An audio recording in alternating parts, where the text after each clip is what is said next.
อันนี้ตาเขาไอ้ลีได้ทำผู้ชมนี่บ่แม่นว่าตัวบ่แม่นว่าเล่นเด้นี่ของแท้ของจริงนะนี่ถนนตาเขาพี่น้องเอ้ยเพิ่งจะเคยเห็นเนาะถนนประเทศไทยเพิ่นเฮ็ดไว้ตาเขาว่าซั่นแม่นแล้ว โอ้ท้อง สวัสดีครับท่านผู้ชม อืม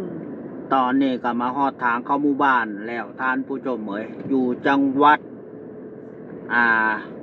ยะโสบ่นี่ ยโสธร จังหวัดยะโสธรท่านผู้ชมเอ้ยทางเข้าหมู่บ้าน โอ้โห บ้านขอเหนือท่านผู้ชมเบิ่งถนนหนทางเข้าป่าท่านผู้ชมอุ้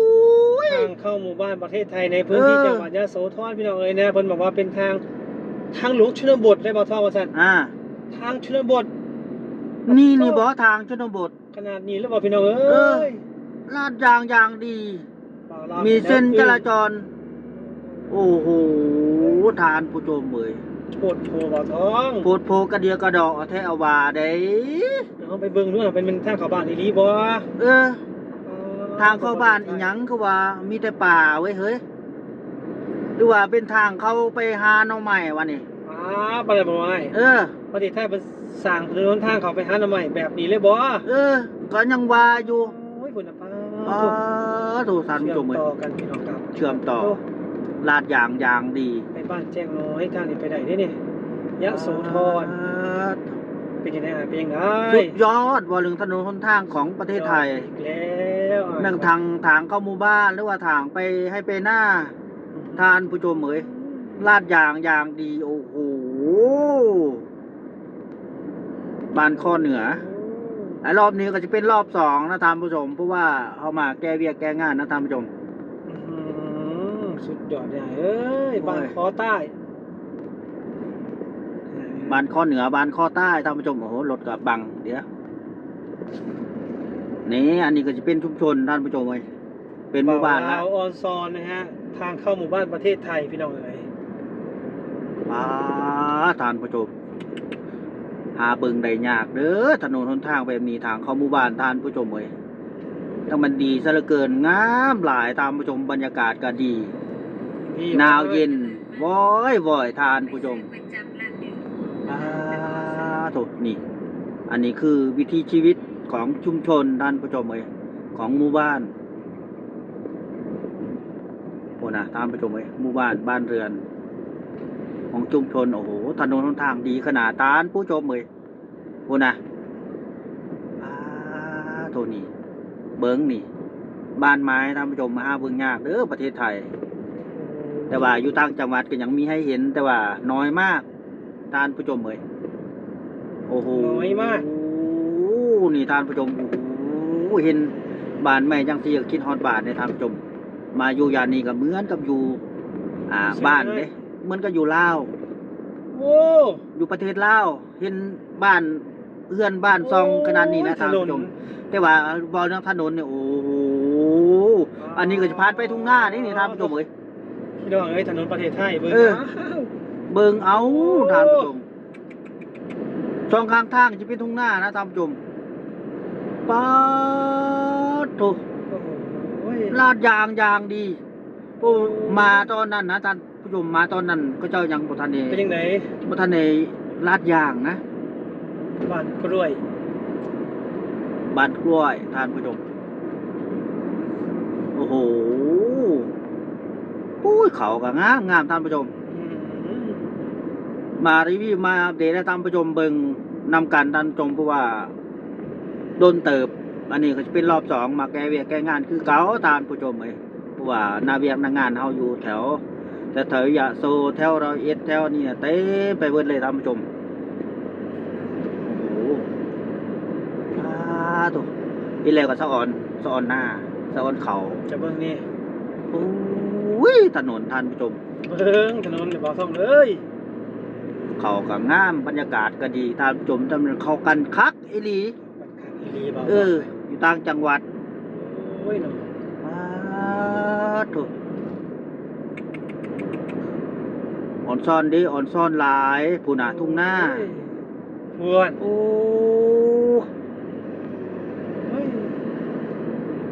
หอมเข่าใหม่ห้วยเลยท่านผู้ชมเหมยอ่อนซ่อนดิอ่อนซ่อนหลายซ่อนเด้พี่น้องปวน มีธงให้แล้วก็ธงหน้าทานผู้ชมนี่แหละคือต่างจังหวัดของเมืองไทยความสะดวกความสบายการเดินทางการสัญจรทานผู้ชมถนนหนทางก็ดีขนาดอยู่ทุ่งไร่ทุ่งนานะก็ยังไปสะดวกมาสะดวกทานผู้ชมเมืองตีเป้ยอยู่เมืองหลวงอยู่กรุงเทพมหานครเบิ่งเอานี่ความอลังการขนาดอยู่ต่างจังหวัดนั้นนี่ยังขนาดนี้ เดี๋ยวลงเลยเนี่ย เลี้ยวลงแล้วติ เดี๋ยวลงแล้ว ไปเลี้ยวลงก็เลี้ยวลงแล้วว่าเอาไปเฮ็ดเวียกเฮ็ดงานนะก็สิรีวิวไปเรื่อยๆนี่แหละจนไปฮอดหน้าเวียกหน้างานแล้วตามผู้ชมเอ้ยนี่ปุ่นน่ะทานผู้ชมปา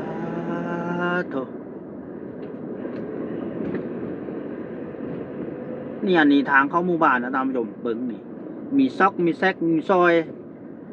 ลาดยางดีโถสะออนดิ ปุ่น ทุ่งหน้าโอ้โหเขาก็เรื่องอยู่ทานผู้ชม โอ้ เลย เรื่องฮึแล้วไง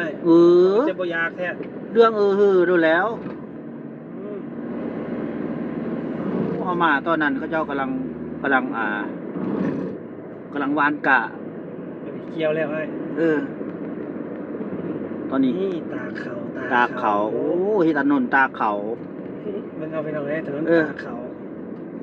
ประเทศไทย ก็เจ้าสร้างถนนเพื่อไว้ตาเขาตัวนี้ถนน สันไว้ นี่ พูดนะ ของแท้ ของแท้เลยทานผู้ชมเอ้ยนี่ เปล่าเล่าเงิด เงืดหลาย เฮ็ดถนน ตาเขา ลาดยางยังดี เอาไว้เพื่อตากเขา โอ้ ทานผู้ชม ประเทศ เอ้ย ไทยนะพี่น้องนะครับนี่แหละประเทศไทยไทยแลนด์ นี่แหละประเทศที่ ตากเขา ที่เจริญนั่นนี่ถ้าบ่เจริญนี่เขาก็เจ้าบ่เฮ็ดถนนเอาไว้เพื่อตากเขาดอก ไหนแมน เนี่ย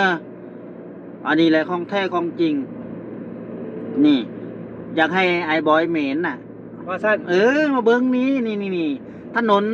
ต่างจังหวัดของไทยถนนไปทุ่งหน้าของเมืองไทยนี่เบิ้งเอานี่ นั่นเบิ่งเอา ไอ้บอยนี่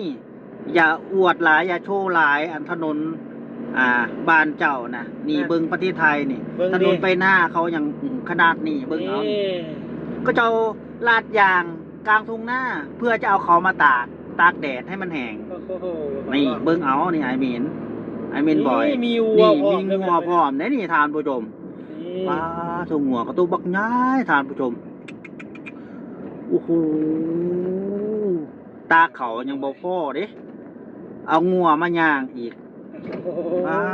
ทานผู้ชมนี่อันนี้ก็จะเป็นคอนกรีตเด้ทานผู้ชมคอนกรีตอันนี้ จากลาดยางเป็นคอนกรีตคุณนะ ตัวนี่บ่แม่นเข้าหมู่บ้านในตัวนี้ไปทุ่งหน้าเด้นี่ไปทุ่งหน้าคักๆเด้นี่ทานผู้ชมบ่ได้บ่ตัวบ่ได้บ่ต้มเด้นี่แล้วก็บ่แม่น AI เด้อันนี้ของแท้ของจริงเด้อันนี้จังหวัดยะโสเด้นี่ยะโสธรเป็นจังหวัดที่มีทุ่งหน้ามีเสาไฟฟ้าแล้วก็ เชียงหน้าเลยเด้สิ่งแวดล้อมที่อุดมสมบูรณ์นะท่านผู้ชมเอาคอยถามจากบ้านจะมีบ่อ้ายบ้านจะมีบ่ก็มีมีแหละคือสิมาออนซ่อนถนนแบบนี้ซั่นถนนไปทุ่งหน้าบ่แม่นโอ้ถนนไปทุ่งหน้าบ้านข่อยเนี่ยบ่เป็นจังซี่เป็นจังได๋ซั่นอ้ายมันก็คือเว้าแล้วแดงหึงอยู่แล้วนี่เข้าไปทางนี้อ้ายแม่นบ่แม่นเป็นบ่แม่นโอ้แม่นอ้ายนะนี่แม่นตัวกันนะบ่ตัวพุ่นน่ะนี่อันนี้นี่ไปทุ่งหน้าคักๆพูดนาเวียงนางานเขาก็อยู่พูดอยู่ข้างหน้าท่านผู้ชมแม่นบ่อ้ายแม่นเพราะว่าต้นนี้ก็สิรีวิวไปแบบยาวๆในจักน้อยท่านผู้ชมเพราะว่าเอาไปนาเวียงนางานเด้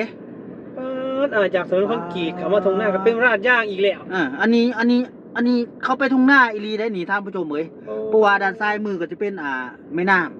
ำขวามือก็จะเป็นทุ่งหน้าท่านผู้ชมนี่ทุ่งหน้าอีหลีได้นี่เห็นบ่ท่านผู้ชมลาดยางเลยพี่น้องโอ้โหประเทศไทยขนาดนี้เลยทำถึงขนาดนี้เลยบ่สุดยอดมันคำสิบอกท่องไปบ่ทางไปทุ่งหน้าลาดยางดีท่านผู้ชมเอ้ยบ่เคยเห็นถ้าก็แต่มาเห็นอยู่ประเทศไทยเนี่ยท่านผู้ชมเอ้ยผลทุ่งหน้าเบิ่งตีท่านผู้ชมเอ้ย เฮ็ดแล้วก็อ่อนซ้อนเฮ็ดแล้วก็อยากได้ดีอยากได้ถนนแบบนี้ สิบ่ให้มาทางไปหน้าจากกระเบื้องเอาง่าย เอ้ากระทุ่งนาเจ๊เฮ็ดจังไดล่ะ ๆใช่ว่าจังได๋ซั่นน่ะทางไปหน้าคักๆเลยเนี่ย คักๆเลยแหละท่านผู้ชมเอ้ย นี่เถียงหน้าอันนี้ เที่ยงหน้าเด้นี่นี่เที่ยงหน้า โอ้ประเทศไทย เออ ทำขนาดนี้เลยหรือ สุดยอด โธ่พี่น้องเอ้ยนะ เบิดเนี่ยสิเว้าแล้วท่านผู้ชมเอ้ย เบิดแล้วบ่แนวสิเว้านี่ เอ้า บ่มีแล้วบ่ บ่มีแล้วมีแต่นี่แหละ โอ้ มีแต่ภาพบรรยากาศให้เบิ่งแบบสดๆร้อนๆเลยแหละนี่ เอ้าไผสิมาเถียงพี่น้องเอ้ยนะเบิ่งเอานี่ นี่ของแท้ของจริงเด้นี่ เออ ทางไปหน้าประเทศไทย ปาตุสิบ่ให้อ่อนซ่อนจังไดนี่ อันนี้คือเรื่องจริงนะฮะท่านผู้ชมครับเราเห็นจริงกับตา เออ นี่ตรงกลางมีเสาไฟฟ้าโซ โซ ลา ลา ร์ ร์ เซ เซ ล ล ล์ ล์เด้เออ โอ้ย นี่ส่วนด้านหน้าก็สิมีก็หน่อไม้หลาย แม่ ๆนี่แหละ ไม้ แม่นนี่แหละคือของทุ่งนาของแท้ของจริง ของจริงเนาะ เออ เอาเบิ่งมันสิลาดย่างไปหอดไสอ้าย แม่น มาพิสูจน์กันพี่น้องเอ้ยนะเพิ่นจะ พิสู ลา จน์ ดย่าง เบิ่ง ไปหอดไส เพราะว่าด้านซ้ายมือก็จะเป็นแม่น้ำในทางผู้ชมเพราะว่าเรียบแม่น้ำไป เออเป็นน้ำหน่อยเนาะ เออเพราะว่ามันก็แม่นและเป็นน้ำเนี่ยเพราะว่าสิ่งที่เฮามาเฮ็ดนี่ก็เฮ็ดนี่แหละเพื่อจะดูดน้ำมาใส่นานี่แหละ เออ จังสัน นี่ จังสัน นี่เขาจะเอาลาดยางอย่างดีนี่ เพื่อที่จะมาเกี่ยวเขาแล้วเอาเขามาตากแดด โอ้โห นี่ลาดยางอย่างดีนี่ เที่ยงหน้านี่เห็นบ่ โอ้โห เออ ประเทศไทย เที่ยงหน้าของแท้เด้ พี่น้องเอ้ยพี่น้องเอ้ย นี่ไม่ได้เที่ยงหน้าเห็นบ่ โอ้ บ่ได้ตัวเด้นี่ของแท้เด้นี่ วันนี้พามาเบิ่งทางไปหน้าของแท้ เออ นะท่านผู้ชมครับ ของ จริ แท้ของจริงเด้นี่ อืม ป้าโตเห็นแล้วก็โอ้ยดีนะ จังใด ค่อยออนซอดอีหลีเด้ มันซ่อนอีกแล้ว เออ โอ้ ก็อยากได้แบบนี้ อยากได้แบบนี้ เออ โอ้อยากได้ที่จะ บ่แล้วค่อยอยากได้ทางไปทุ่งนาของเมืองไทยเนี่ย อืม เฮ็ดเป็นทางเข้าหมู่บ้าน โอ้ บ้านข่อยนะ แบบนั้น เออ เบิ่งไอ้เบิ่งพิสูจน์กันว่าจะไปสุดหอดไซนะ เออแม่น ทาง โอ้ นี่ ยก่อนเอาใหม่ทานผู้ชมเอ้ยพูดนะโอ้หน่อไม้ก็หลายทานผู้ชม เอาไอ้ เอา สุดตรงนี้ สุดนี่ทานผู้ชมเอ้ย นี่ เพราะว่า ทงย่างเพิ่น เพราะว่ามองนี่เขาเจ้ายังบ่ทันได้ต่อ เอา นี่ ไอ้ นี่เวียกงานเขาก็อยู่ทางหน้าทานผู้ชมเอ้ย สำนีแล้วพี่น้องว่าบอกรีไว้เบิ่งสำนีกันแล้วกันเนาะ แม่น พอกันตอนกากรับกันแล้วกัน แมนเอาท่านผู้ชมไว้สำหรับคลิปนี้บ่ต้องศิลาท่านผู้ชมเพียงเท่านี้แหละ เดี๋ยวเฮ็ดเวียกเฮ็ดงานก่อนท่านผู้ชม ลาแล้ว สวัสดีครับ